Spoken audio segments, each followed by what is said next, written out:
Nursing ভর্তি পরীক্ষার সাধারণ জ্ঞান অংশে সাম্প্রতিক খুবই গুরুত্বপূর্ণ একটি অংশ। কিন্তু এই সাম্প্রতিক থেকে ২টি ৩টি তুমি তো 100% শিওর কমন পাবা ইনশাআল্লাহ। কিন্তু এটার জন্য এত মোটা একটি বই শেষ করার কোনো প্রয়োজন নাই। আমার পেছনে যে পিডিএফটি দেখতে পাচ্ছ এটা অ্যারাউন্ড ২০ পেজের একটা পিডিএফ এবং এই পিডিএফটি যদি কেউ কাভার করে ফেলে তাহলে তার নির্বাচন থেকে শুরু করে যত ধরনের সাম্প্রতিক তথ্য ছিল যা নার্সিং ভর্তি পরীক্ষার জন্য যতগুলো প্রয়োজন সবগুলো কাভার হয়ে যাবে। এই পিডিএফটা কিভাবে পাবা শুরুতে সেটা বলে দিচ্ছি। তোমরা যে ভিডিও দেখছো এই ভিডিওর কমেন্ট বক্সে যাও, এখানে আমাদের একটা পেজের লিংক দেওয়া আছে। এই লিংকে ক্লিক করে তোমরা আমাদের পেজে গিয়ে পেজটাকে ফলো করে তারপর এখানে নোটিফিকেশন বেল অন করে রাখবা। কাল সকালে অথবা আজকে সন্ধ্যার মধ্যে আমরা পিডিএফটা আপলোড করে দিব, তাহলে তোমার কাছে নোটিফিকেশন চলে যাবে, তোমরা ওইখান থেকে ডাউনলোড করে নিতে পারবা। এই থাম্বনেলের উপরে আমি লিংক দিয়ে রাখবো, পিডিএফ এর লিংক। আর হ্যাঁ, আরেকটা কথা বলতেছি, ফলো করা গুরুত্বপূর্ণ, কারণ আমাদের লাস্ট মুহূর্তে কিন্তু সাজেশনের ভিডিও আপলোড হবে, ওইগুলো তোমরা পেজে পেয়ে যাবা, সো ফলো করে রাখবা অবশ্যই। আর হ্যাঁ, যারা এই ভিডিওটা পরে দেখতেছো তাদেরকে বলে রাখবো, তোমরা একটু নিচে স্ক্রল ডাউন করবা, করে দেখবা যে এই থাম্বনেলের উপরে আমি পিডিএফ এর লিংক দিয়ে রাখছি, লিংকে ক্লিক করে তোমরা পিডিএফটা ডাউনলোড করে নিতে পারবা। আর হ্যাঁ, আরেকটা বিষয়, এটার সাথে ক্লাস কেন দেখা গুরুত্বপূর্ণ। ক্লাস দেখা গুরুত্বপূর্ণ এই কারণে যে এই পিডিএফ এর মধ্যে টোটাল 20টা মতন পেজ আছে। এই পেজগুলোর মধ্যে সবগুলো আবার গুরুত্বপূর্ণ না, কোনগুলো একটু বেশি গুরুত্বপূর্ণ, ওইগুলো আমি আঁকায় আঁকায় দিছি এই পুরো পিডিএফ জুড়ে। সো পুরো ভিডিওটা দেখাও, তোমাদের জন্য গুরুত্বপূর্ণ। চলো ভিডিও শুরু করা যাক। নার্সিং ভর্তি পরীক্ষার জন্য সাম্প্রতিক খুবই গুরুত্বপূর্ণ একটা অংশ, এখান থেকে 2 মার্ক অথবা 3 মার্কও তুমি কমন পেতে পারো। আজকের এই ক্লাসটা এমনভাবে সাজানো হয়েছে যাতে করে তোমার এই 2 থেকে 3 মার্ক তুমি 100% কমন পেতে পারো। আমাদের এই ক্লাসে বিস্তারিত আমরা সাম্প্রতিক তথ্য সবকিছু আলোচনা করব, এর বাইরে তোমাকে আর কোনো সাম্প্রতিক তথ্য পড়ার প্রয়োজন নাই। শুরুতেই কয়েকটা তথ্য দিয়ে দিচ্ছি যাতে করে সাম্প্রতিক তথ্য কি জিনিস এবং কেমনভাবে পড়তে হবে সেই সম্পর্কে তোমরা কিছু আইডিয়া পাও। আমি বর্তমানে যে পিডিএফটা রেডি করছি এখানে 12টা পেজ তোমরা দেখতে পারবা, কিন্তু এই 12টা পেজের মধ্যে সবগুলো ইম্পর্টেন্ট না। আমি তোমাদেরকে সবগুলো দেখাই দিব এবং তারপরে ওইখান থেকে তোমাদেরকে যে ক্লাস করাচ্ছি, ক্লাস করার সময় তোমাদেরকে আঁকায় আঁকায় দেখাবো যে কোনগুলো ইম্পর্টেন্ট, কোনগুলো মোস্ট ইম্পর্টেন্ট, কোনগুলো পড়লে হয়ে যাবে। আমি যেগুলো আঁকায় দেখাবো সেগুলো পড়লে তোমার 80% না 85% তুমি কমন পেতে পারো, এই ব্যাপারে নিশ্চিন্ত থাকতে পারো। এবং আর একটা কথা বলে দিচ্ছি, আমি কিন্তু পড়ানোর সময় বুঝাবো না। এই যে যেমন ধরো যে আমি বয়সসীমা সম্পর্কে কথা বলতেছি, এই কথার উপরে ভিত্তি করে আবার অন্য কিছু সাধারণ জ্ঞান, এগুলো তোমাদেরকে বলার টাইম আমার নাই। 12টা পেজ আজকের এই একটা ক্লাসে শেষ করতে হবে, দ্যাটস ওয়াই আমি জাস্ট রিডিং পড়ে যাবো এবং তোমাদেরকে আঁকায় দিব। আমি চেষ্টা করবো এই যে যেগুলো আঁকাইতেছি এগুলো সেভ করে রাখার, যাতে করে পরবর্তীতে তোমাদেরকে পিডিএফ গুলো শেয়ার করে দিতে পারি।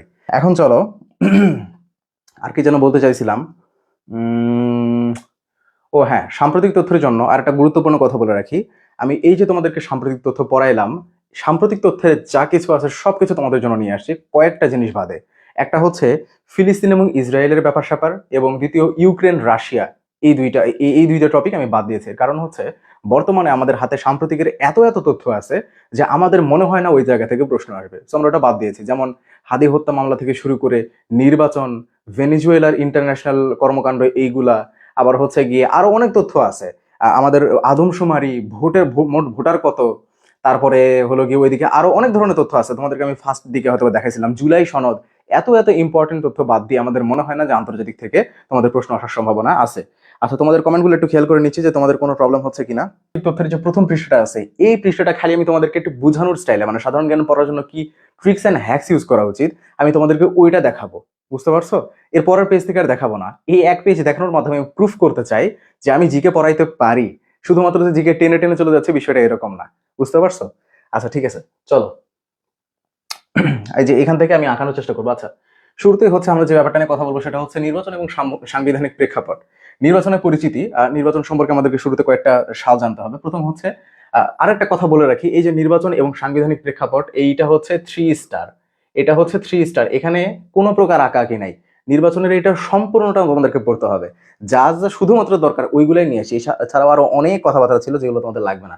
সো এর মধ্যে থেকে কাটছাট করার কোনো বই নাই। আচ্ছা, 2026 সালের 12 ফেব্রুয়ারি অনুষ্ঠিত হয়েছে নির্বাচনটা, এবং এটা 13তম জাতীয় সংসদ নির্বাচন। তোমাদেরকে বলে রাখি, তোমাদের ফেসবুকে কিন্তু ফেসবুক পেজে আমি জিনিসটা দেখাই দিয়েছিলাম, তোমাদেরকে এইভাবে দেখাই দিয়েছিলাম। দেখো, শুধুমাত্র তোমাদেরকে মনে রাখতে হবে 1 3 মনে রাখলে কি হবে, এখান থেকে মনে রাখতে পারবা 1 আর 3 যোগ করলে হয় 4, আর এই যে আবার হচ্ছে 4 আর 3 যোগ করলে হয় 7। এটা তোমাদেরকে দেখাইছি না? একটু কমেন্ট বক্সে কমেন্ট করো তো, একটু কমেন্ট বক্সে কমেন্ট করো তোমাদেরকে এটা শিখাইছিলাম, তোমাদের মনে আছে কিনা। কারণ হচ্ছে 13 নাম্বার, এটা আমাদের হচ্ছে 13তম জাতীয় সংসদ নির্বাচন, এবং এখান থেকে যে 4তম, এটা 4তম এটা গণভোট। গণভোট 4তম। এর আগে মোট 3বার আমাদের দেশে গণভোট হয়েছিল, এবং প্রথম গণভোট কবে হয়েছে, যে 7 থেকে মনে রাখবো 77। 77 মানে হচ্ছে 1977। 1977 আমাদের সর্বপ্রথম কিন্তু গণভোট হয়েছিল। তোমাদেরকে এইভাবে আমি জিনিসগুলো বুঝাই দিয়েছিলাম। আচ্ছা যাই হোক, এরপরে দেখো তো 12 ফেব্রুয়ারি, এখানে আরেকটা জিনিস হচ্ছে এই যে 13 থেকে, দেখো তোমরা এই যে নির্বাচন সংক্রান্ত জিনিসপত্র পড়বা না, এর মধ্যে আমি তোমাদেরকে একটা ট্রিক্স দেখাই দিই।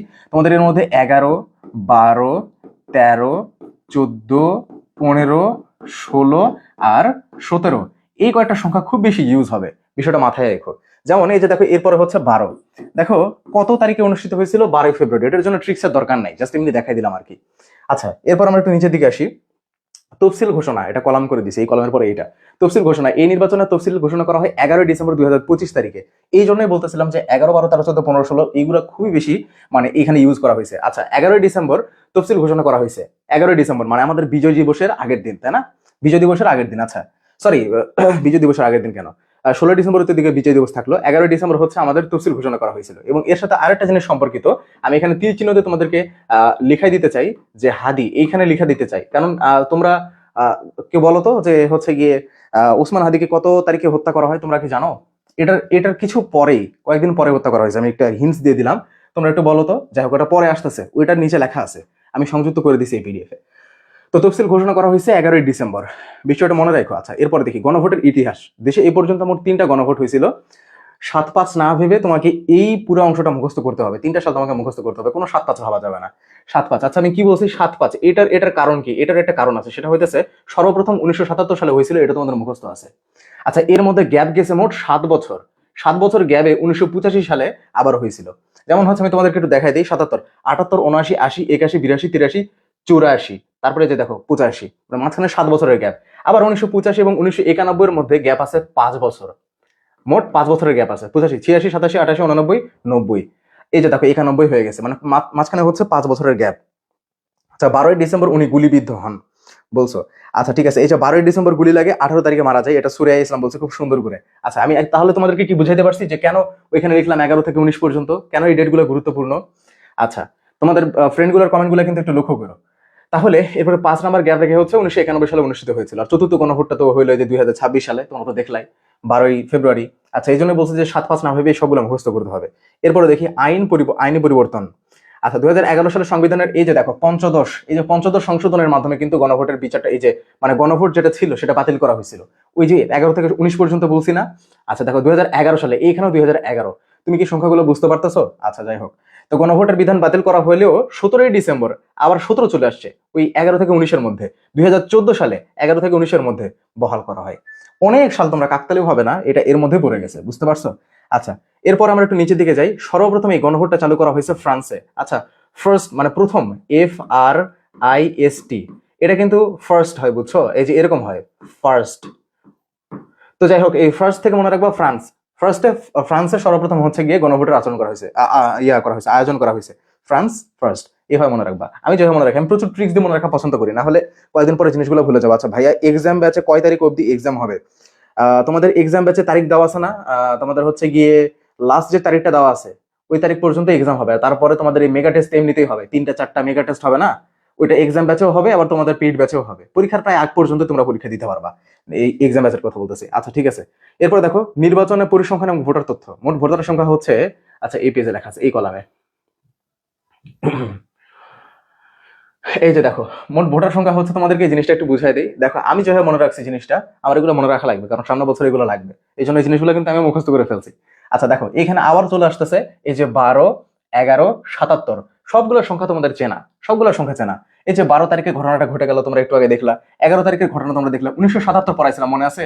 ওই যে 7 থেকে আনছিলাম 1977। সো 12,77,11,895, এটা একটু মাথায় রাখো। এটা মুখস্থ রাখা কি খুব বেশি কঠিন? 12 সংখ্যাও একটু আগে দেখে আসছি, 11 সংখ্যাও একটু আগে দেখে আসছি, আর 1977 সর্বপ্রথম গণভোট হয়েছিল, একটু আগে দেখাইলাম না? আচ্ছা ঠিক আছে, এই জিনিসটা আশা করি ক্লিয়ার হয়ে গেছে। এই যে দেখো 2-1 জন একটু কমেন্ট করতেছে যে মায়মুনা, শান্তা, সুরাইয়া, তোমাদেরকে আমি কিন্তু এই জিনিসগুলো এরকম সুন্দর করে দিতেছি শুধুমাত্র যে তোমরা যেন পরবর্তীতে তোমাদেরকে কষ্ট করে নোট না করা লাগে। তো সেইখানে তোমরা যদি কমেন্ট না করো, এগুলো কিন্তু মনে রাখতে পারবা না। কমেন্ট করলে এগুলো স্মৃতি হিসেবে মনে থাকবে। এই যে যেমন সুরাইয়া কমেন্ট করলো, ওর নামটা ধরে আমি বললাম, ওইটা কখনোই ভুলবে না।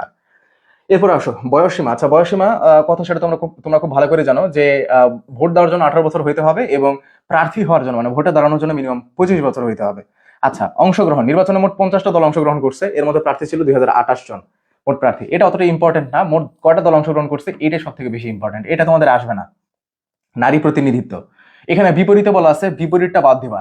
এখানে জাস্ট মনে রাখতে হবে যে মোট আসন কয়টা ছিল, মোট আসন কয়টা ছিল। এই যে নির্বাচন হয়ে গেল, নির্বাচনে মোট আসন কয়টা ছিল? মোট আসন ছিল 299টা। মাথায় রাখো, মোট আসন হচ্ছে 299টা, এবং এর মধ্যে 83 জন ছিল হচ্ছে নারী প্রার্থী, 83 জন নারী প্রার্থী ছিল। এবং তোমাদেরকে মাথায় রাখতে হবে যে 7 জনের মধ্যে ইলেক্টেড হয়েছে, নির্বাচিত হয়েছে। That's it. এরপর আসো পোস্টাল ভোট। পোস্টাল ভোট কাকে বলা হয়? প্রবাসীরা যে ভোটটা দেয় সেটাকে পোস্টাল ভোট বলা হয়। প্রবাসীরা যে ভোটটা দেয় সেটাকে কি বলা হচ্ছে? Postal vote. আচ্ছা, তোমরা কি দেখছো কিনা আমি জানি না, পোস্টাল ভোট কি জিনিস? এটা একটা একটু বাঁকা লাগতেছে, তাই না? আচ্ছা, এটা একটু উপরে উঠাই দিই।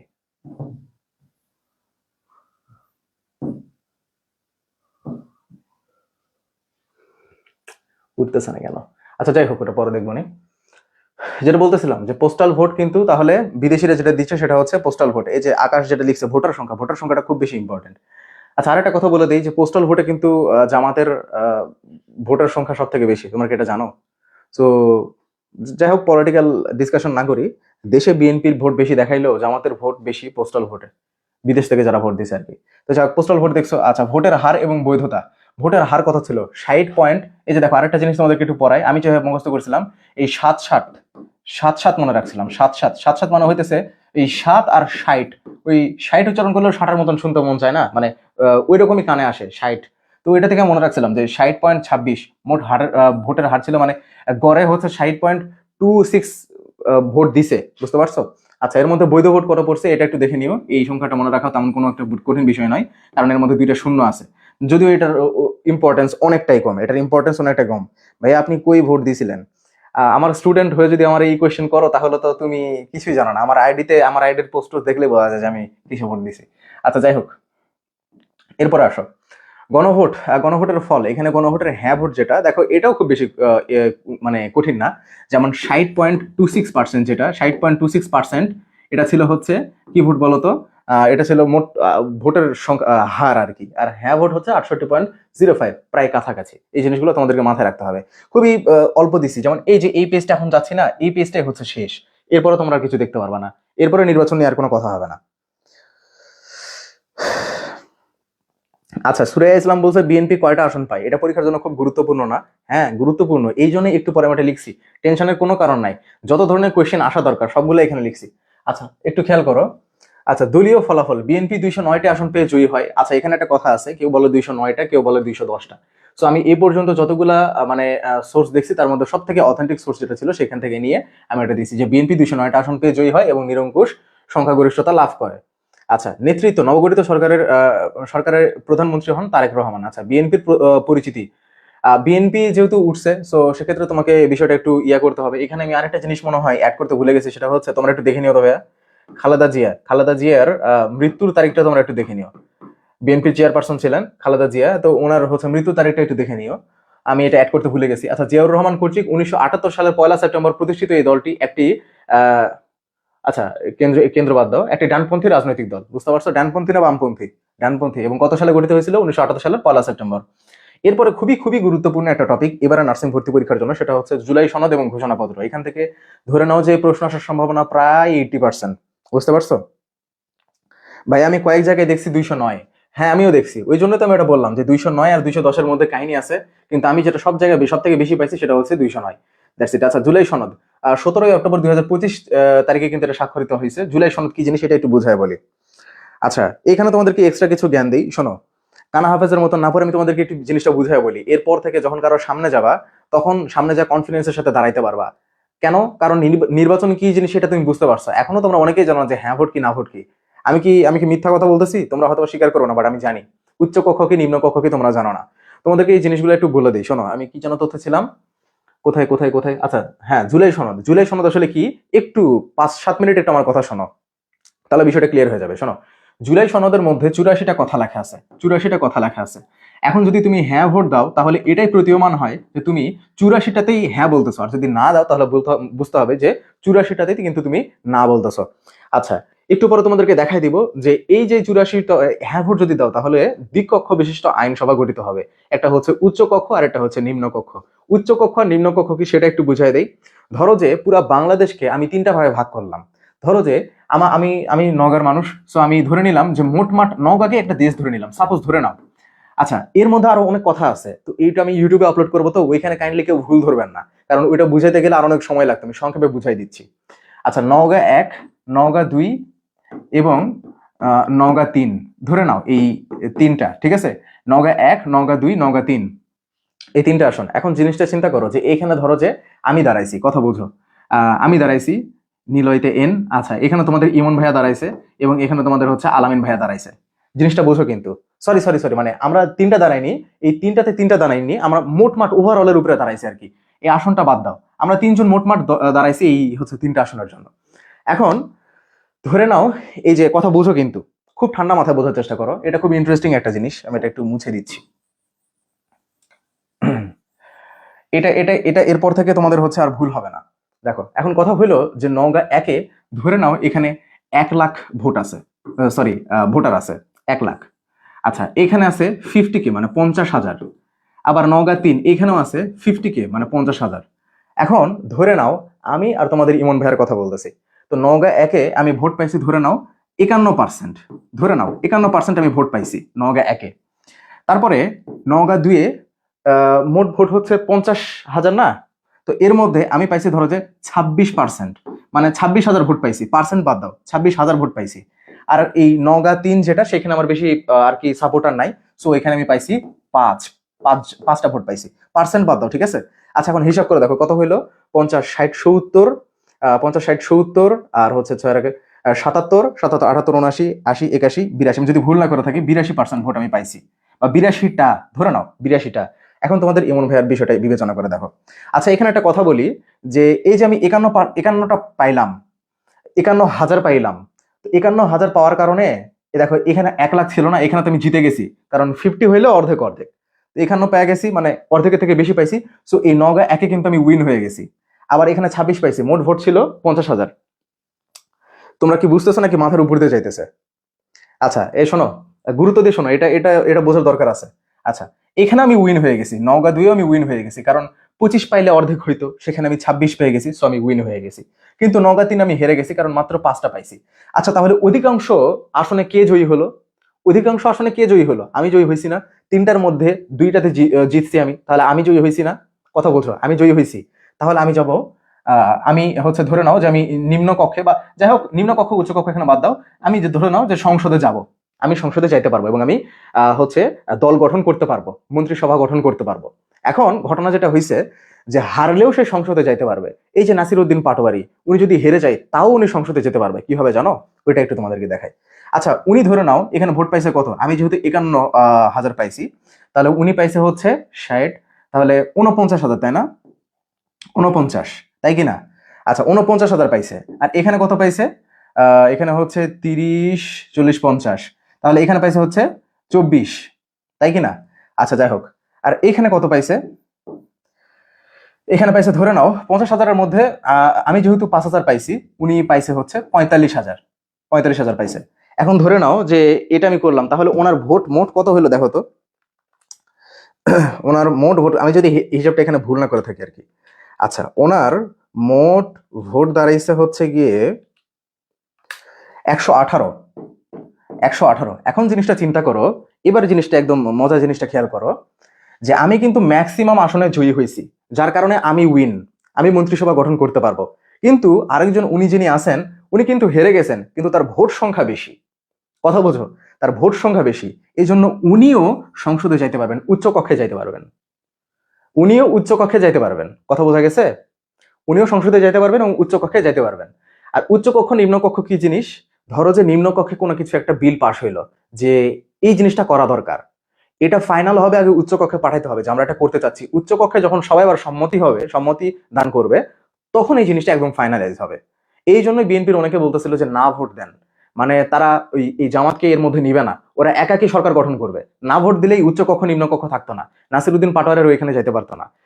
যেমন হচ্ছে মির্জা আব্বাস যদি নিম্ন কক্ষে বলে যে আমার এলাকায় একটা ড্রেন করতে হবে, এখন এটা যদি এখন আবার উচ্চ কক্ষে পাঠাইতে হবে, তখন নাসিরউদ্দিন পাটোয়ারি ওইখানে আবার ধরবে যে না এটা করা যাবে না, কারণ আপনি চান্দাবাজ, আপনি হচ্ছে এটা করতে পারবেন না, আমরা এটা এটা মানবো না, সো ওইখানে ডিসমিস। বুঝতে পারছো? এই হচ্ছে উচ্চ কক্ষ নিম্ন কক্ষ এবং হ্যাঁ না ভোটের কারণ, এই আর কি। আচ্ছা এই পুরোটা বিষয় কি তোমার কাছে ক্লিয়ার হয়েছে কিনা আমাকে একটু বলো তো। আচ্ছা ঠিক আছে, কে কে বুঝছো আর কে কে বুঝছো না, অনেস্টলি অনেস্টলি আমাকে একটু বলবা যে কে কে বুঝছো কে কে বোঝো নাই। আমি কিচ্ছু বলবো না। তারপরে লাস্ট একটা কথা বলবো, তোমরা কে কে বুঝছো আর কে কে বোঝো না আমাকে একটু বলো।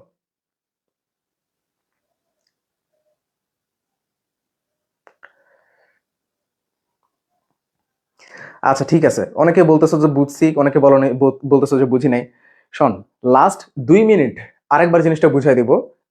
এটা তো যদি বোঝো তাহলে বুঝলা, না হলে তারপর একটা কথা বলো, মাথা একদম ঠান্ডা, ক্লিয়ারলি বোঝার চেষ্টা করো। ধরে নাও নওগাঁ 1, নওগাঁ 2 আর নওগাঁ 3 এই মিলেই আমাদের নির্বাচন ব্যবস্থা, আর কোনো দেশ টেশ কিচ্ছু নাই, ধরে নাও। এখন এইগুলোর জন্য আমরা 3জন ভোটে দাঁড়াইছি, আমি, তোমাদের ইমন ভাইয়া আর তোমাদের আলামিন ভাইয়া, 3জন ভোটে দাঁড়াইছি। নওগাঁ একে মোট আসন সংখ্যা হচ্ছে, সরি, মোট ভোটার সংখ্যা হচ্ছে 1 লাখ, আর বাকি দুইটাতে 50,000 50,000। 1 লাখ আছে কোনটাতে? নওগাঁ একে। কথা বোঝো। এখন ধরো যে ভোট হয়ে গেল, এখন আমি কিরকম ভোট পাইলাম? আমি একটাতে পাইছি 51%। তার মানে কি, আমি জিতে গেছি না? 1 লাখের মধ্যে 51 পাওয়া মানে কি জিতে যাওয়া? অধিকাংশ পেয়ে গেছি। 50 হলে তো 50-50 হয়ে যায়, তো সেখানে আমি 51 পাইছি, জিতে গেছি। আবার 50-এর মধ্যে পাইছি 26, এখানেও একটু বেশি পাইছি, 50-50 থেকে বেশি পাইছি, সো আমি জিতে গেছি। আর এটাতে পাইছি 5,000 মাত্র। মোটমাট আমার ভোট হয়েছে 82 মোটমাট। আর আরেকজন তাহলে কত পাইছে? তোমাদের ইমন ভাইয়া কত পাইছে? 49, 24,000, আর এখানে হচ্ছে আমি 5,000 পাইছিলাম, এখানে উনি 45,000 পাইছে। এখন সিস্টেমটা হলো মন্ত্রিসভা গঠন করতে পারবে সে যে ম্যাক্সিমাম ক্ষেত্রে জিততে পারবে। ম্যাক্সিমাম আসনে কে জয়ী হয়েছে? আমি জয়ী হয়েছি না? আমি এই যে দেখো এখানেও জিতছি, এখানেও জিতছি, মানে নওগাঁ একেও জিতছি, 2ও জিতছি, খালি 3-এ জিততে পারি নাই। তো আমি নিম্নকক্ষে যাবো, ঠিক আছে। কিন্তু আরেকজন যিনি আছেন, ওই যে তোমাদের হচ্ছে ইমন ভাইয়া, উনি মাত্র একটাতে জিতছে, সো উনি পারবেন না। কিন্তু ওনার আবার টোটাল ভোট সংখ্যা বেশি হয়ে গেছে। টোটাল ভোট সংখ্যা বেশি হওয়ার কারণে উনি এখন উচ্চকক্ষে যাইতে পারবেন। কথা বুঝতে পারছো? এই হইতেছে টোটাল বিষয় আশয়। আচ্ছা,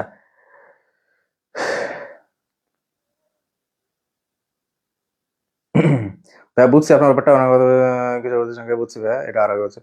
আচ্ছা ঠিক আছে, এখন আমরা এটা বাদ দিয়ে একটু হচ্ছে অন্যদিকে যাই। অনেক তোমাদেরকে বোঝানোর চেষ্টা করছি, এখন তোদেরকে অপমান করার জন্য আমি একটা কথা বলতে চাই। সেটা হইতেছে, যারা এটা বোঝো নাই তাদের মানে কিছু বলার নাই আমার আসলে। তাদের ব্রেনে দৈনিক নিয়মিত পানি দিবা, না হলে কিন্তু ব্রেন তো নষ্ট হয়ে যাইতেছে। যেটা ব্রেনে থাকার কথা সেটা তো ব্রেনে নাই, কারণ এটা বুঝাইছি আমার ছোট ভাইকে, আমি সেদিন বুঝাইছি, ওরা মাত্র 5 মিনিট বুঝাইছি। ও হচ্ছে ক্লাস 5-এ পড়ে, ও এই জিনিসটা বুঝে গেছে। তাহলে তোমার কি সমস্যা যে তুমি বুঝতে পারতেছো না? বলো দেখি, কেমন কথা হলো এটা? আচ্ছা ঠিক আছে, এরপরে আমরা একটু নিচের দিকে আসি। তোমাদের ব্রেনে জং ধরে গেছে, এটাই বাস্তব। তো হ্যাঁ হ্যাঁ, যেটা বলতেছিলাম, এখন দেখো জুলাই সনদ। এই জুলাই সনদটা তোমাদের জন্য খুবই ইম্পর্টেন্ট। এখন আর কোনো ট্রিক্স এন্ড হ্যাক্স দিয়ে পড়াবো না, টেনে পড়ে নিয়ে যাবো একদম, কারণ আমাদের খুব বেশি সময় নেই। আচ্ছা, যেটা বলতেছিলাম, দেখো জুলাই সনদ 17 অক্টোবর 2025 তারিখে ঘোষণা করা হয়েছে। সব থেকে বেশি ইম্পর্টেন্ট হচ্ছে এটাই। এটা সবাই একটু কমেন্ট করো তো, যে কত তারিখে জুলাই সনদটা দেওয়া হয়েছে। আচ্ছা, সনদের কাঠামো, সনদে মোট হচ্ছে 84টা প্রস্তাব আছে, যেটা একটু আগে বললাম। 84টা প্রস্তাব, তুমি যদি হ্যাঁ ভোট দাও তাহলে 84টাতেই হ্যাঁ বলতেছো।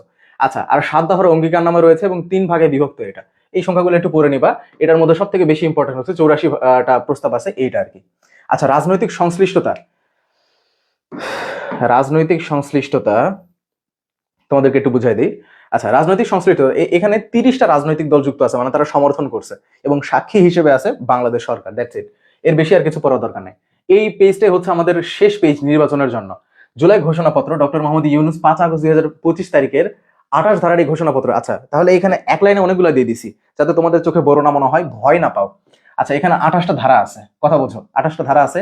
এবং এটার কিন্তু মুখপাত্র ছিলেন হচ্ছে ঘোষণা পত্র যেটা দিছিলেন, সেটা হচ্ছে যে ডক্টর মোহাম্মদ ইউনূস, আমাদের চিফ অ্যাডভাইজার। আচ্ছা, তারপরে হচ্ছে গিয়ে বিষয়বস্তু এখানে কি ছিল এটা অতটা ইম্পর্টেন্ট না, খালি একটু রিভিশন করে নিও যে প্রথম 21টা এখানে হচ্ছে মুক্তিযুদ্ধ এবং জুলাই অভ্যুত্থানের প্রেক্ষাপট বর্ণিত করা হয়েছে।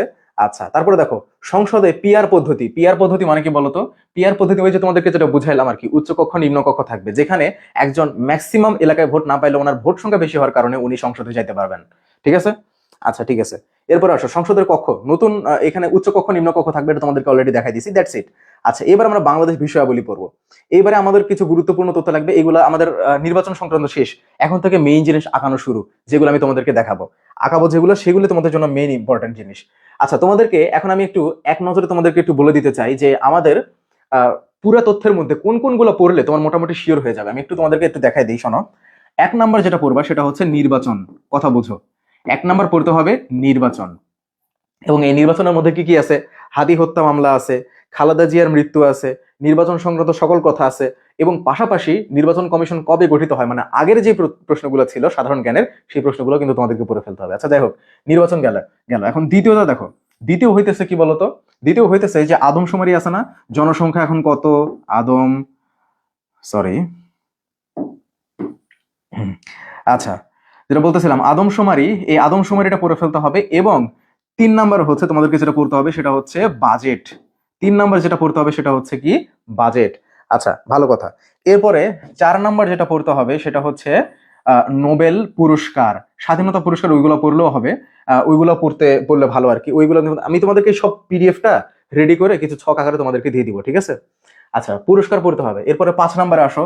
5 নাম্বার হচ্ছে খেলাধুলা, খেলাধুলাটা পড়তে হবে, খেলাধুলা। এবং ইন্টারন্যাশনাল পার্ট থেকে ভেনিজুয়েলা সংক্রান্ত, ভেনিজুয়েলার যেই ঘটনাটা ঘটছে, ভেনিজুয়েলার এটা পড়তে হবে। That's it. এইগুলো পড়লেই মোটামুটি তোমাদের হয়ে যাচ্ছে। এবং ব্যাংক নোট বা এগুলোর কথা যেগুলো বলছি, এগুলো একটু তোমরা দেখে নিও, ঠিক আছে? তবে এইগুলো হইতেছে আমাদের মেইন জিনিস, আমাদের মেইন পয়েন্ট এইগুলো। এগুলো থেকে প্রশ্ন আসার সম্ভাবনা এবার সব থেকে বেশি, বুঝতে পারছো? এগুলো হইতেছে আমাদের মেইন সাম্প্রতিকের জন্য সব থেকে গুরুত্বপূর্ণ বিষয় আর কি। আচ্ছা, এগুলো একটু মিশাই দিচ্ছি।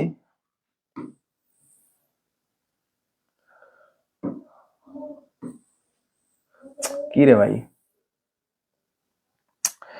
ধুর বেকার খাটনি। এটা আমি এখানে আঁকাচ্ছি তো এই জন্য এত বেশি ঘষাঘষি করে মিশাইতে হইতেছে। তাছাড়া আমি এটা একেবারেই মিশাইতে পারতাম যদি বোর্ডে এটা দিয়ে আঁকাইতাম। আচ্ছা ঠিক আছে, এখন চলো আমরা একটু পরের তথ্যতে যাই।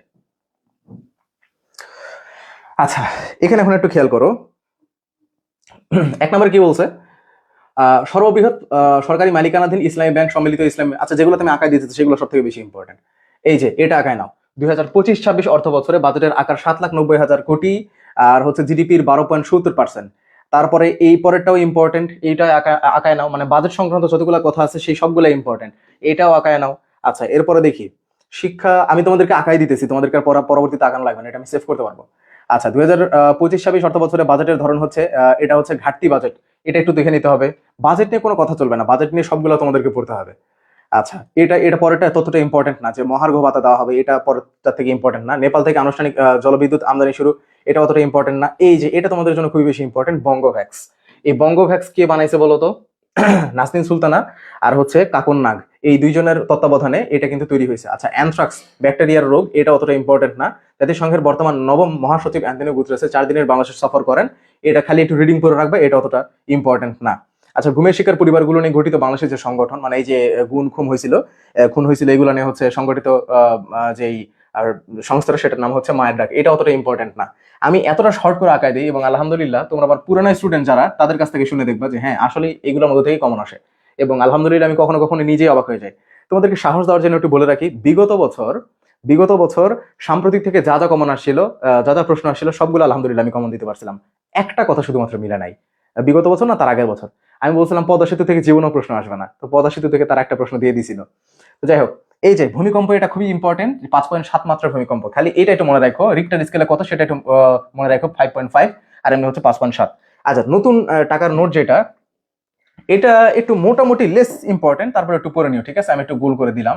আচ্ছা, বাংলাদেশের নতুন টাকার নোট হচ্ছে বাজারে আসে 1 জুন 2025, সাল লাগবে না, খালি কোন কোন টাকার নোট আসছে 1, 2, 5, সরি সরকারি নোট বা বিহিত মুদ্রা হচ্ছে 3টা, 1, 2, 5 টাকার নোট। এগুলো একটু দেখে নিও যে কার স্বাক্ষর থাকে। আমি কিন্তু একটু জুতো টেনে যাচ্ছি, হ্যাঁ। ব্যাংক নোট কয়টা? ব্যাংক নোট 7টা, এটা একটু মাথায় রাখতে হবে। আচ্ছা, স্বাক্ষর থাকে কার? বাংলাদেশ ব্যাংক গভর্নরের। জুলাই 2024 গণঅভ্যুত্থানে সময় ছাত্রদের আঁকা গ্রাফিতি 2000 ছবি রয়েছে 5, 10 এবং 200 টাকার নোটে, এটা তোমাদের জন্য ইম্পর্টেন্ট তথ্য, এটা তোমরা খেয়াল করে নিবে। আচ্ছা, এরপরে দেখি বাংলাদেশ ব্যাংকের বর্তমান গভর্নর, এটাও ইম্পর্টেন্ট আছে। আমি পুরোটা আন্ডারলাইন না করে এরকম গোল গোল করে দিচ্ছি, যেহেতু আমি পয়েন্ট আকারে সাজাইছি। আচ্ছা, তোমাদের কি কোনো সমস্যা হচ্ছে আমাকে একটু বলো তো। আচ্ছা, কে কারচুপি করছে ভোটে না করছে ওইটা আমরা এখন আর আলোচনা না করি, এখানে আমরা আলোচনা করে কিছু করতে পারবো না। ইভেন ইদানিং আমি হচ্ছে ফেসবুক পোস্ট দেওয়া কমে দিছি, কারণ আমার মনে হয় যে যেখানে আমি কিছু করতে পারতেছি না, হয়তো পোস্ট দেওয়া মানে আমার কাছে হাতে চুরি পরে বসে থাকা ছাড়া আর কিছুই মনে হয় না। যদি কোনোদিন কিছু করতে পারি তাহলে আলহামদুলিল্লাহ, তাছাড়া হয়তো যখন একদম সহ্য করা যায় না তখন আসলে দিতে হয়। ভাইয়া, ব্যাংক নোট 8টা, তো কেন এখানে কয়টা লেখা আছে? আচ্ছা যাই হোক, তোমাদের হচ্ছে এইটা আমি যেগুলো দিতেছি এগুলো হচ্ছে লাস্ট আপডেটেড, হ্যাঁ, এটা লাস্ট আপডেটেড। সো এর উপরে কোনো কথা নাই। উপরে কি লেখা ছিল আমার মনে নেই, প্রচুর গরম পড়ছে রে ভাই। আচ্ছা, বর্তমানে অর্থ সচিবকে, এটাও তোমাদের জন্য খুবই গুরুত্বপূর্ণ তথ্য, এইগুলো একটু পড়ে নিবা। আচ্ছা, সর্বকনিষ্ঠ হিসেবে সব থেকে কম সময় 84 দিনে। আচ্ছা, এগুলো একটু রিডিং করে নিবা, এটা তোমাদের জন্য খুব বেশি গুরুত্বপূর্ণ নয়। যেমন হচ্ছে এইগুলো অনেক ট্রিক্স এন্ড হ্যাকস আছে, বুঝছো? আহ, কই গেল? এই যে দেখো, এগুলোর অনেক ট্রিক্স এন্ড হ্যাকস আছে, আমি তোমাদেরকে বলতেছি না। তোমরা হয়তো মনে করতেছো যে ভাই খালি রিডিং পড়া যাচ্ছে, আর একটু বুঝে দিলে ভালো হতো। বুঝে দিলে কিন্তু শেষ করতে পারবো না। যেমন আমি কি করছি দেখো, এনার নাম কি, ইকরামুল হোসেন শাকিল। তো ইনি হচ্ছে, এই যে শাকিল আমি নাম মনে রেখে আমি শিকিল মনে রাখছি, জানো? শিকিল কেন মনে রাখছি? ওই যে সিকিল, ওই সি থেকে সমুদ্র, মানে হচ্ছে ইনি যে সমুদ্র, সি টু সামিট, সমুদ্র থেকে শৃঙ্গ। ইনি যে সর্বকনিষ্ঠ হিসেবে সর্বপ্রথম একদম কম সময় 84 দিনে সমুদ্র পৃষ্ঠ থেকে যাত্রা শুরু করে সব থেকে বেশি পথ পাড়ি দিয়ে এভারেস্ট জয় করছে। ওই সমুদ্র মনে রাখার জন্য শাকিল থেকে আমি সিকিল মনে রাখছি। সি মানে হচ্ছে সমুদ্র। এরকম আরো অনেক কথাবার্তা আছে। তারপর এরপর দেখো, এইটা অনেক ইম্পর্টেন্ট জিনিস, সেটা হচ্ছে মাইলস্টোন স্কুল ট্র্যাজেডি। বিমান দুর্ঘটনা ঘটে কত সালে? এটা তোমাদেরকে মনে রাখতে হবে। 21 জুলাই 2015 এবং 2025, এবং বিধ্বস্ত হয় মাইলস্টোন স্কুল অ্যান্ড কলেজ, দোতলা ভবন। দোতলা ভবনটা মনে লাগবে না, খালি তোমরা জানো মাইলস্টোন কলেজে হলে তারপর হবে। ক্যাপ্টেনের নাম তৌকির আহমেদ, তৌকির ইসলাম। আর বিমান বাহিনীর কি, এটা মনে রাখার দরকার নেই, খালি ক্যাপ্টেনের নামটা মনে রাখবা, দ্যাটস ইট, এর বেশি কিছু লাগবে না। আমি তাও তোমাদেরকে কমাই দিছি, যে বই থেকে আমি এগুলো কালেক্ট করছি, বিভিন্ন বই থেকে, ওইখানে আরো অনেক অনেক তথ্য দেওয়া আছে।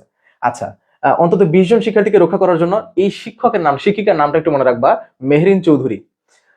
কোন নামে একটা অ্যাওয়ার্ড চালু করছে। আচ্ছা আচ্ছা, আরেকটা জিনিস, এই যে 13তম যে গণভোট, এটা এটা তোমাদেরকে সবকিছু একদম শুরুর দিকে দেখাই দিছি, এখানে আর এক্সট্রা করে বলার কিছু নাই। এখানে আবার পরবর্তীতে ওইটাতে যে আমরা অ্যাপ্রোপ্রিয়েট দেখলাম, এখানে আনুমানিক দেওয়া হয়েছে যে ভোটারের সংখ্যা হচ্ছে 12,76,00,000, এটা একটু দেখে নিবা। আচ্ছা, জনশক্তি রপ্তানি এবং রেমিটেন্স আহরণে কত আমার পেজ আছে রে?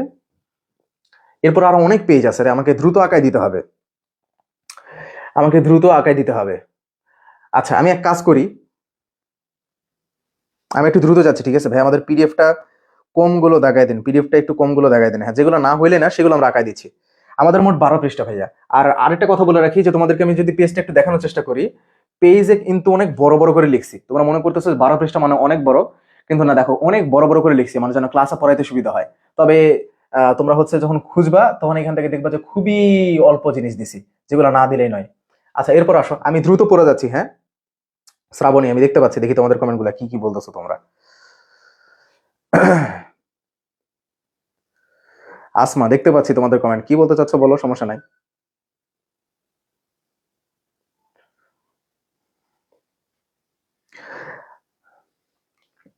আচ্ছা, তোমাদের কমেন্টগুলো একটু খেয়াল করতেছি, আমি একটু দ্রুত পড়ে যাচ্ছি। হ্যাঁ, আর যেগুলো সব থেকে বেশি ইম্পর্টেন্ট সেগুলো তোমাদেরকে কমেন্ট করতে বলবো, তোমরা একটু কমেন্ট বক্সে লিখবা।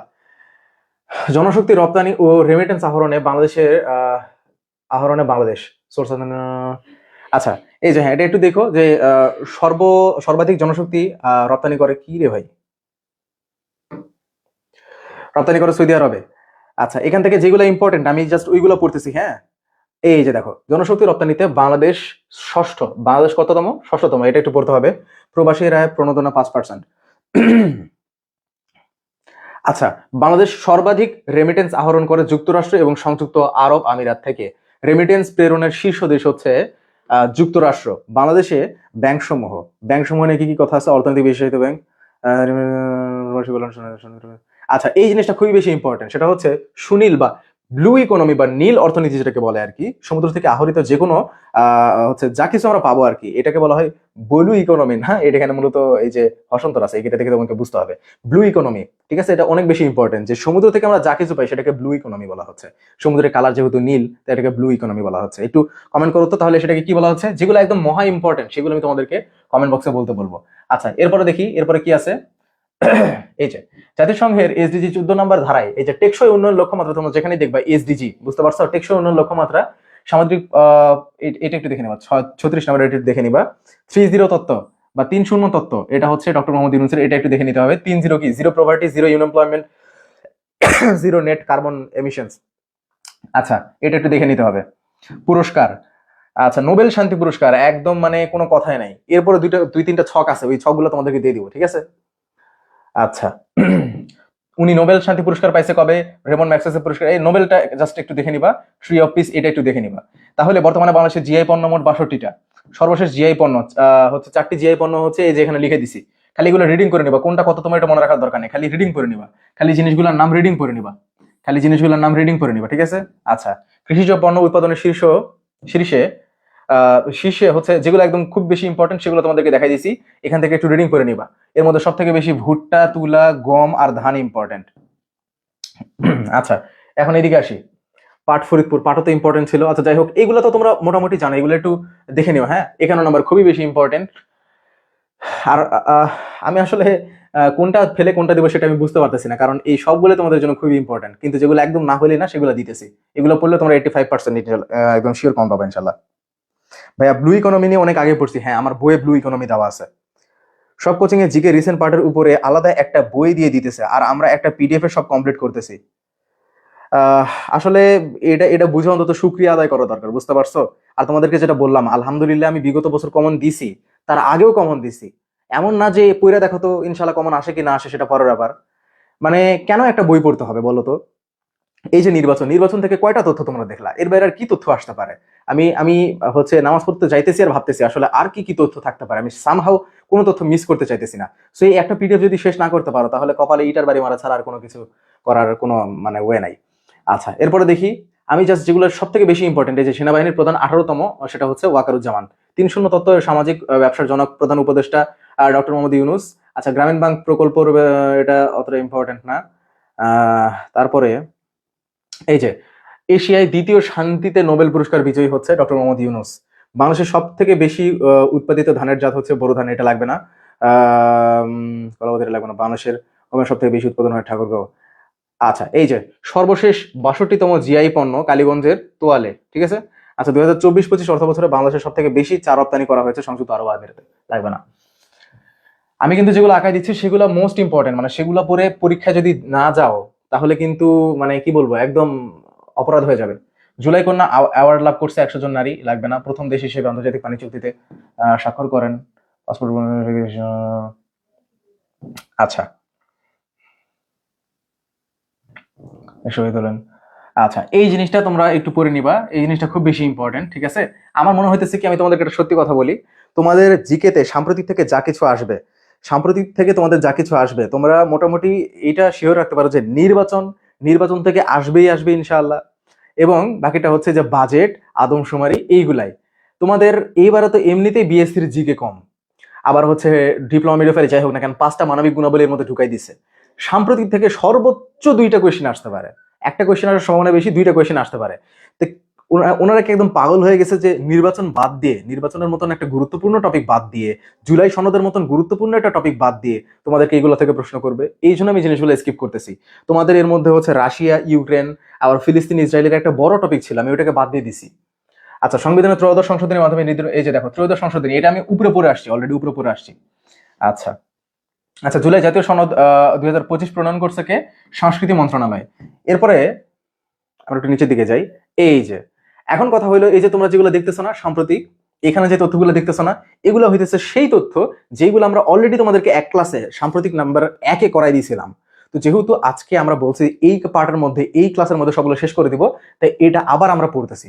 পাশাপাশি এইটা আবার আমি আঁকায়ও দিব, যেহেতু আঁকানোটা ইম্পর্টেন্ট। সো এক ক্লাসে সবগুলো হয়ে যাবে। টেম্পারেচার কত রে? 35 ডিগ্রি সেলসিয়াস হয়ে গেছে। এখনই গরম আসলে তো টিভি ফাইটা যাবে, সরি স্মার্টবোর্ড ফাইটা যাবে। আচ্ছা, বাংলাদেশে নাগরিকরা বাংলাদেশ হিসেবে পরিচিত হবেন। হ্যাঁ হ্যাঁ, এই যে যেটা বলা ছিল আর কি জুলাই জাতীয় সনদে, তো জাতীয় সংসদে নারী প্রতিনিধিত্ব হচ্ছে 100 আসনে উন্নীত করা হয়েছে, বাড়ানো হয়েছে আর কি। এটা লাগবে না, এটা আমি অহেতুক আঁকাইলাম, এটা লাগবে না। আচ্ছা,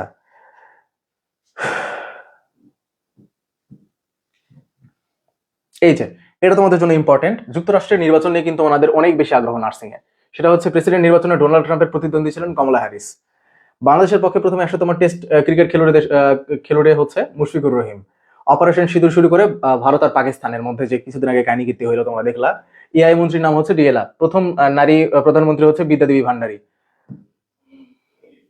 ভুট্টার চাষ বিগত 50 বছরে বৃদ্ধি পাইছে।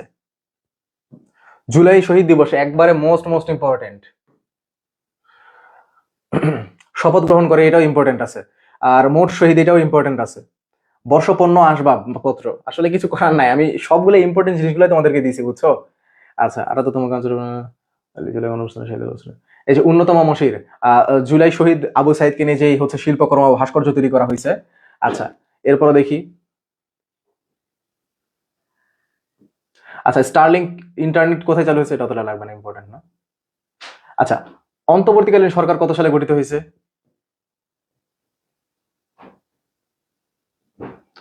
আচ্ছা ঠিক আছে, তারপরে মানবতা বিরোধী, এই যে এটা অনেক ইম্পর্টেন্ট, বুঝছো? এই যে মানবতা বিরোধী অপরাধে ক্ষমতাচ্যুত প্রধানমন্ত্রীর মৃত্যুদণ্ড, এটার বিচারপতি ছিলেন গোলাম মুর্তুজা। বিচারপতি কি ছিল তোমরা একটু কমেন্ট করে একটু দেখাও তো।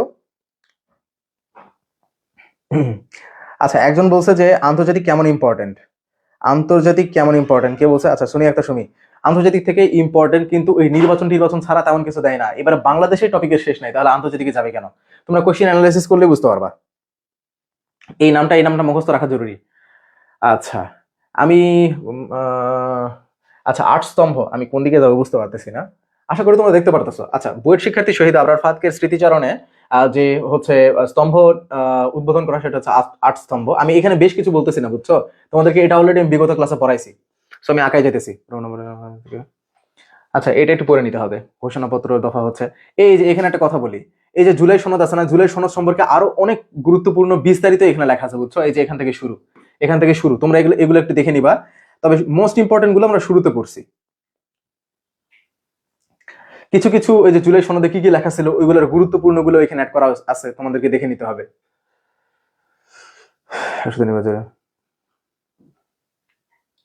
আচ্ছা, এই যে ডাকসু নির্বাচন, মানে বাংলাদেশের নির্বাচনের এই যে এত কিছু যে ইম্পর্টেন্ট টপিক আছে, এইগুলো বাদ দিয়ে আমরা আন্তর্জাতিকে কেন যাবো এবারে তো বাংলাদেশের টপিকেরই শেষ নাই। আচ্ছা ঠিক আছে, এরপরে দেখি। মোট নির্বাচন হয়েছে 38 বার, স্বাধীনতার পর হয়েছে 8 বার। আর এখানে এই জিনিসটা দেখে নিবা যে নির্বাচিত নারী ভিপি হচ্ছে দুইজনের নাম একটু দেখে নিবা। শিক্ষাবর্ষ লাগবে না, জাস্ট একটু নামটা দেখে নিবা, ঠিক আছে? নামটাই দেখে নিবা। আর হচ্ছে এটার কেন্দ্রীয় ছাত্র সংসদের সভাপতি ছিলেন ঢাকা বিশ্ববিদ্যালয়ের উপাচার্য নিয়াজ আহমেদ। আচ্ছা, এগুলো তোমরা অলরেডি জানো যে হচ্ছে সাদিক কায়েম, এটা ভিপি, তারপরে হচ্ছে গিয়ে একজন জিএস, তারপরে এজিএস। হ্যাঁ, এই জিনিসগুলো একটু দেখে নিবা তোমরা। এই যে কয়েকটা দিবস তোমাদের জন্য এই বছর খুবই গুরুত্বপূর্ণ, সে কয়েকটা আমি এখানে একটু একত্রিত করে দিছি। আচ্ছা, আমি যে একটা কথা বললাম তোমরা বাংলাতে, আচ্ছা এখানে আমি একত্রিত করে দিছি। একত্রিত, আমার এই কথাতে কি ভুল আছে কেউ বলতে পারবা? দেখি একটু কমেন্ট বক্সে জানাও তো যে আমার এই কথার মধ্যে কি ভুল আছে।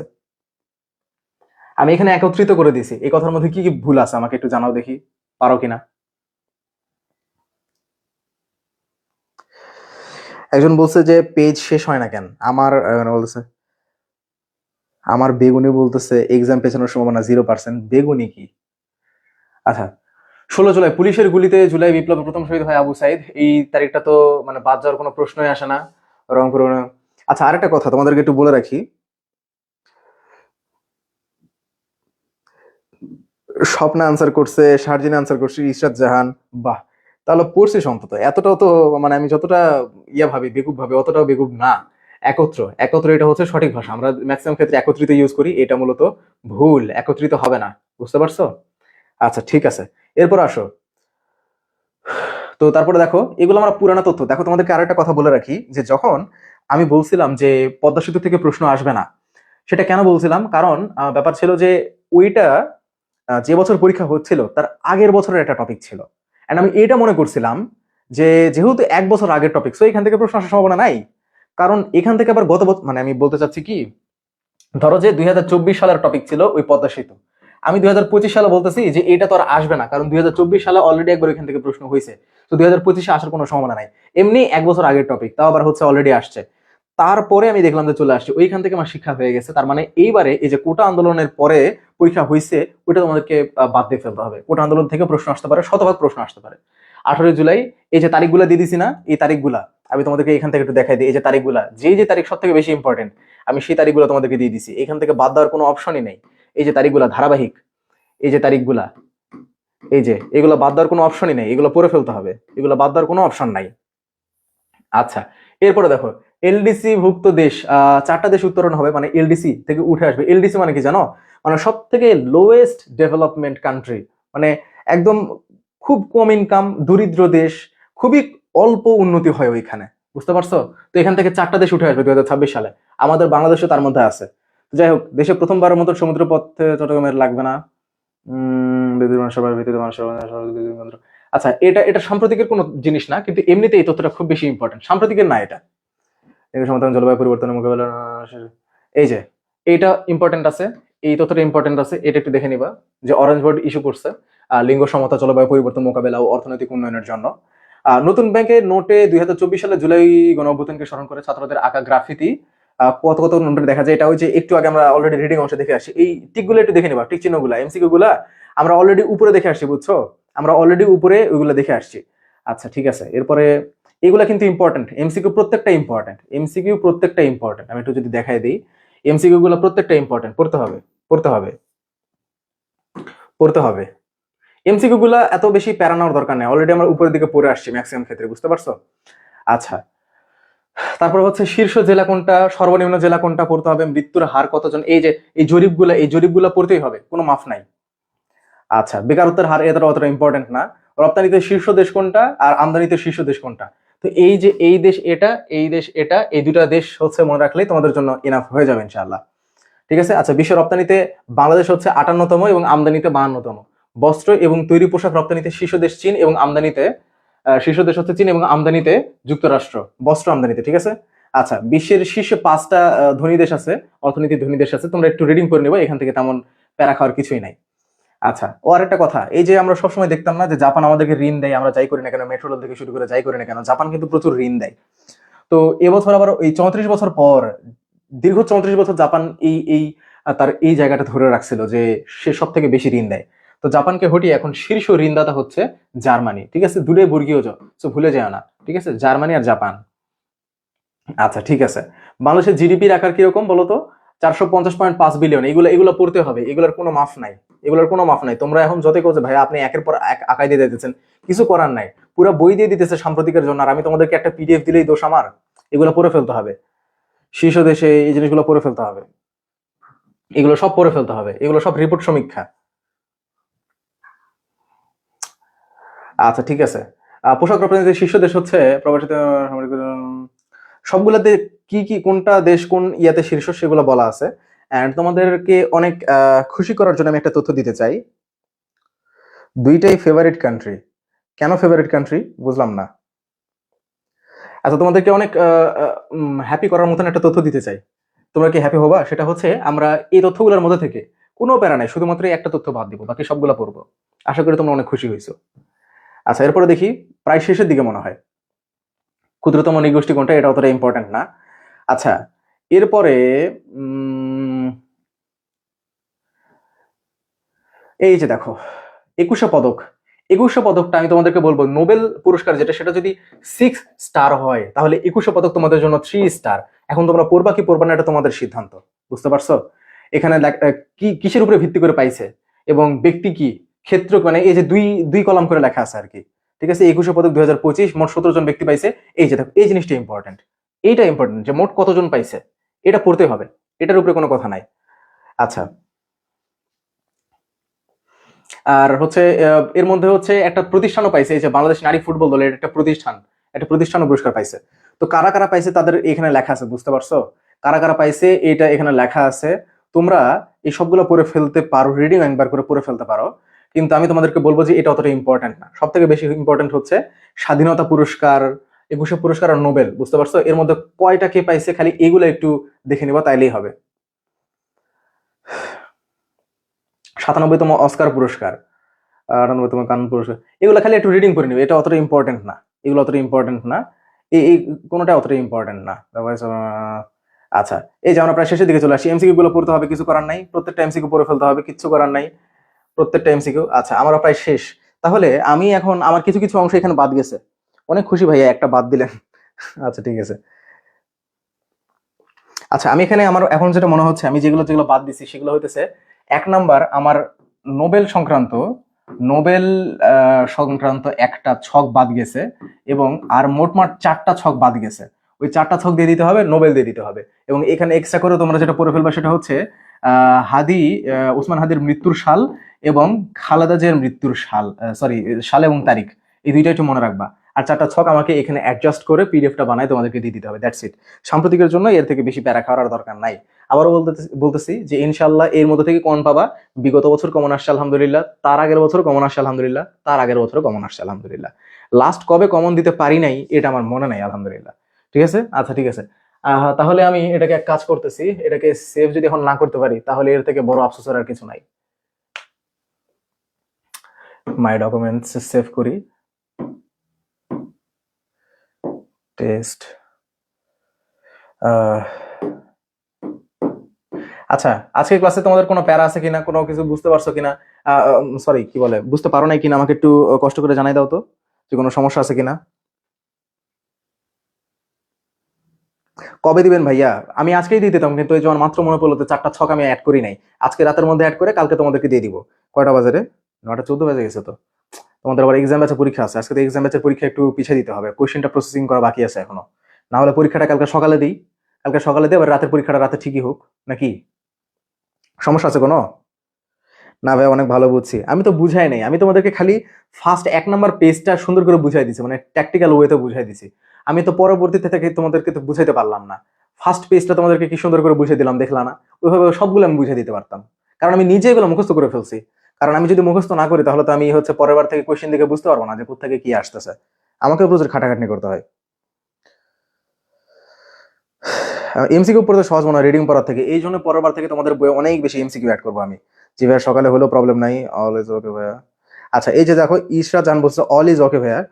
এই যে দেখো তোমরা ওই যে ছবিতে দেখছো না যে অল ইজ ওয়েল, তোমরা ওইখান থেকে তোমাদের মনে হয় ইয়ে হয়ে গেছে যে অলের সাথে ইজ দিতে হয়, কিন্তু অলের সাথে ইজ দিতে হয় নাকি আর দিতে হয় বলো তো? অল বলতে বোঝায় সব, এখন তোমরা বলো।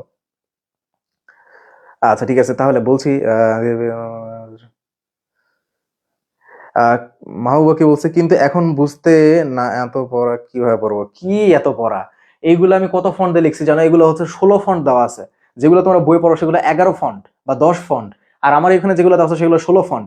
পেজের সাইজ হচ্ছে A4। অল্প জিনিস ভাই, সায়েন্স পার্টের সাবজেক্টের উপরে সাজেশন দিতে চাইছিলেন, ওইগুলো কবে দিবেন, কবে পড়বো? ভাই তোদেরকে আমি একটা জিনিস বলে ভুল করছি, বুঝতে পারছিস? এখন তো আমাকে ওইটা তৈরি করতে হচ্ছে। একটা সাজেশন তৈরি করা যে কত বড় প্যারার জিনিস, এটা যে তৈরি করে সেই বোঝে। খালি সাজেশন দিলে হবে?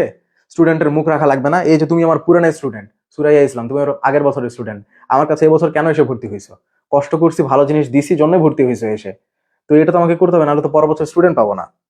ভাই এক্সাম নিলে সকালেই নিয়েন, রাতে দেওয়া এক্সাম অনেক বেশি প্যারা লাগে, অনেক কিছু ইয়ে দিতে পারে না, সকালে দিতে পারে না, এই জন্য।